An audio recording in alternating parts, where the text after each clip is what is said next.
മീഡിയസിലേക്ക് സ്വാഗതം. ഈ വർഷത്തെ മമ്മൂട്ടിയുടെ മൂന്നാമത്തെ ചിത്രമാണ് കളങ്കാവൽ. കളങ്കാവലിൻ്റെ റിലീസ് ഓഗസ്റ്റിലേക്ക് തീരുമാനിച്ചിരിക്കുകയാണ്. ഓണം റിലീസായിട്ടാണ് സിനിമ എത്താൻ പോകുന്നത്. ഇക്കൊല്ലം മമ്മൂട്ടിയുടേതായി ഇറങ്ങുന്ന അവസാന ചിത്രമാണോ എന്ന് പലരും ചോദിക്കുമ്പോൾ അല്ല, ഇത് മമ്മൂട്ടിയുടെ ഈ വർഷത്തെ അവസാന ചിത്രമല്ല. ട്രിപ്പിൾ എം എൻ മൂവിയുണ്ട്, ഒരുപക്ഷെ അത് അടുത്ത വർഷത്തേക്ക് പോകുമെങ്കിലും അടുത്തതായി മമ്മൂക്ക ചെയ്യാനിരിക്കുന്ന 3ഓളം ചിത്രങ്ങളുണ്ട്. അതിനകത്തിൽ ഒരെണ്ണം തീർച്ചയായും അതിനിടയിൽ റിലീസ് ഉണ്ടാകാം എന്നുള്ളതാണ്. ഒരുപക്ഷെ ക്രിസ്തുമസിന് മറ്റൊരു ചിത്രം കൂടെ റിലീസ് ഉണ്ടാകാം എന്നുള്ളതാണ് റിപ്പോർട്ടുകൾ സൂചിപ്പിക്കുന്നത്. എന്താണേലും ട്രിപ്പിൾ എം എൻ മൂവിയാണ് ഇതിനിടയിൽ നിൽക്കുന്ന ആ ഒരു ചിത്രം. അത് ജൂലൈ ഓഗസ്റ്റിലൂടെ മമ്മൂക്ക അതിനകത്തിലേക്ക് ജോയിൻ ചെയ്യും. വളരെ കുറച്ച് ദിവസങ്ങൾ കൂടെ ഷൂട്ട് കഴിഞ്ഞാൽ ആ സിനിമയും കംപ്ലീറ്റ് ആകുന്നതാണ്. എന്താണെങ്കിലും ഈ വർഷം 2025 മമ്മൂക്കയെ സംബന്ധിച്ചിടത്തോളം ആദ്യ ചിത്രം നല്ല ഒരു വിജയമായെങ്കിൽ രണ്ടാം ചിത്രം വമ്പൻ പരാജയമാകുന്ന കാഴ്ചയാണ് കണ്ടത്. മൂന്നാം ചിത്രം എന്താണേലും ആളുകളെ ഞെട്ടിപ്പിക്കുന്നതും ഒപ്പം തൻ്റെ അഭിനയ പ്രതിഭയ്ക്ക് ഉതകുന്നതായിട്ടുള്ള ഒരു ചിത്രവും കൂടിയാണ് എന്നുള്ളതാണ്. നമുക്കറിയാം, ഓരോ വർഷത്തിലും ഇപ്പോൾ മമ്മൂക്ക നമ്മളെ ഞെട്ടിക്കുന്നുണ്ട്.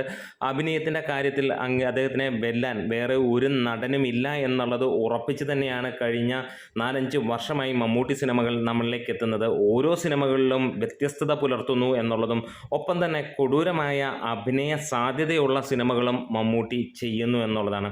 അങ്ങനെ വരുന്ന മറ്റൊരു ചിത്രം തന്നെയാണ് കളങ്കാവൽ. വില്ലൻ വേഷത്തിൽ തിളങ്ങാൻ ആഗ്രഹിക്കുന്ന മമ്മൂക്ക വിനായകൻ നായകനായി എത്തുന്നു എന്നുള്ളതാണ് ഈ ഒരു സിനിമയുടെ പ്രത്യേകത. നമ്മൾ കേട്ടത് ശരിയാണെങ്കിൽ ഒരു സീരിയൽ കില്ലറിൻ്റെ ജീവിതം എന്ന് തന്നെ പറയാം. 40ഓളം സ്ത്രീകളെ വധിച്ചിട്ടുള്ള ഒരു ക്രൂരകൃത്യം നടത്തുന്ന ഒരു കൊടും സൈക്കോയുടെ ജീവിതം ആണ് മമ്മൂക്ക ഇതിനകത്തിൽ അഭിനയിച്ച് എത്തിക്കുന്നത് അല്ലെങ്കിൽ പ്രതിഫലിപ്പിക്കാൻ പോകുന്നത് എന്നുള്ളതാണ്. എന്താണെങ്കിലും ദൃശ്യ വിസ്മയങ്ങളിൽ ഒരു പുതിയ വിസ്മയം തീർക്കാൻ വേണ്ടി ആണ്, അപ്രപാളികളിൽ അത് ഞെട്ടിക്കാൻ വേണ്ടി തന്നെയാണ് മമ്മൂക്ക എത്താൻ പോകുന്നത്. കഴിഞ്ഞ 4 വർഷത്തിലും മികച്ച നടനുള്ള ഒരു സൈഡിൽ നിൽക്കുന്ന ആൾ മമ്മൂട്ടി തന്നെയാണെങ്കിൽ ഈ വർഷവും അതിന് മാറ്റങ്ങളൊന്നുമില്ല എന്നുള്ളത് തന്നെയാണ്. അതെ, 2026 കളങ്കാവൽ എത്തുമ്പോൾ ഒരു കാര്യം ഉറപ്പിക്കാം, 2026 സംസ്ഥാന നാഷണൽ അവാർഡുകളിൽ മമ്മൂട്ടി തന്നെ ഒരു സൈഡിലുണ്ടാകും എന്നുള്ളതാണ്. ഇക്കുറി നമുക്കറിയാം, ഏറ്റവും കാത്തിരിക്കുന്ന ചാത്തൻ ഇറങ്ങുമ്പോൾ നാഷണൽ അവാർഡും സ്റ്റേറ്റ് അവാർഡും എല്ലാം ആ ചാത്തനിലേക്ക് തന്നെയാണ് വരേണ്ടത്.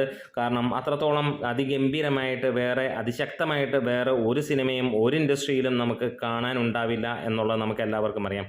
അങ്ങനെ വീണ്ടും ഞെട്ടിക്കാനായി മമ്മൂക്ക എത്തുമ്പോൾ ഈ വർഷം മറ്റൊരു ഗംഭീര സിനിമയാകും കളങ്കാവൽ എന്നുള്ളതാണ്. ഓണം റിലീസായിട്ട് സിനിമ കാത്തിരിക്കുകയാണ്. ഒരു മനോഹരമായ ഗംഭീരമായിട്ടുള്ള ഒരു റിലീസാണ് ഏവരും കാത്തിരിക്കുന്ന. ജൂണിൽ റിലീസ് ചെയ്യും, പെരുന്നാൾ അനുബന്ധിച്ച് റിലീസ് ചെയ്യുമെന്നായിരുന്നുവെങ്കിൽ അത് നമുക്കറിയാം, പിന്നീട് ചില സാങ്കേതിക കാരണങ്ങളാൽ നീട്ടിവെക്കുകയും എന്തായാലും ഓണത്തിന് സിനിമ എത്തുകയാണ്. അപ്പോൾ നമ്മുടെ വീഡിയോസ് ഇഷ്ടമായെങ്കിൽ ഒന്ന് സപ്പോർട്ട് ചെയ്ത് തരണം. Great medias.